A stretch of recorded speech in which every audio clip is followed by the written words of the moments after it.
انشاءاللہ یہ جو کورس ہمارا سٹارٹ ہو رہا ہے یہ ہجامہ کا ایک تعارفی کورس ہے.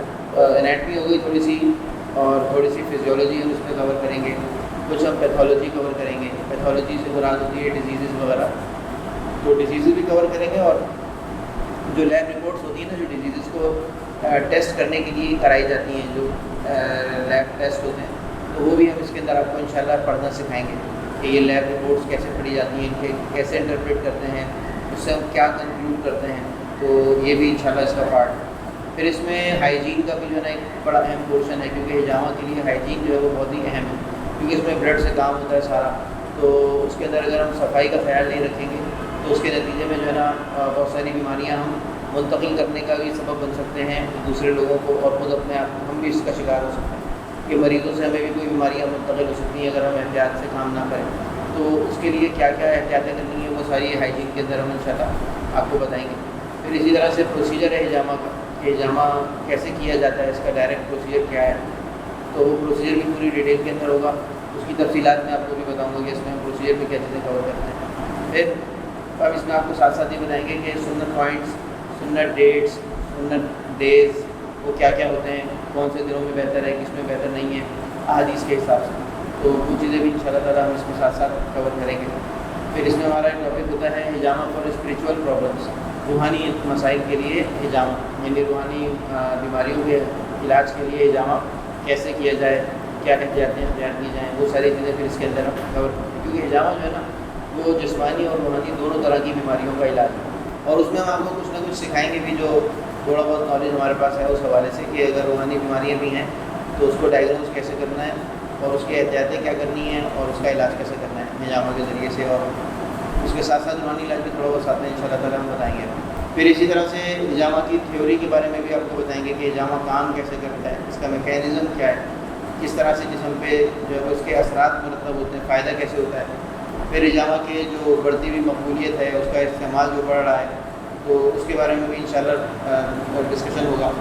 اور اس کی جو ہے وہ ہجامہ کی جو ہے وہ اہمیت آج کل کے دور میں کیا ہے, کس وجہ سے یہ زیادہ اہم ہو گیا ہے, کیا وجہ ہے کہ یعنی لوگ اس وقت ہجامہ کی طرف زیادہ راغب ہو رہے ہیں.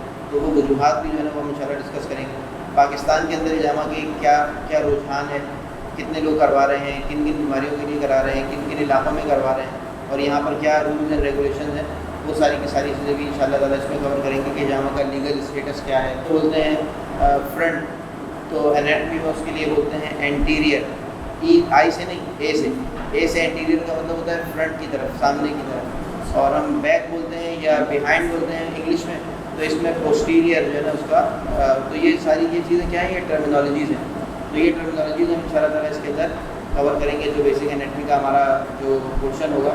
پھر اس کے اندر ہم مختلف آرگنس کی بھی جو انیٹمی ہے اور جو مختلف سسٹمز ہیں باڈی کے, اس کو بھی ہم ساتھ ساتھ کور کریں گے انشاءاللہ. اس میں مسکولو اسکیلیٹل سسٹم کو بھی کور کریں گے. گراس انیٹمی, سرفیس انیٹمی کیا ہوتی ہے وہ آپ کو انشاءاللہ تعالیٰ بتائیں گے.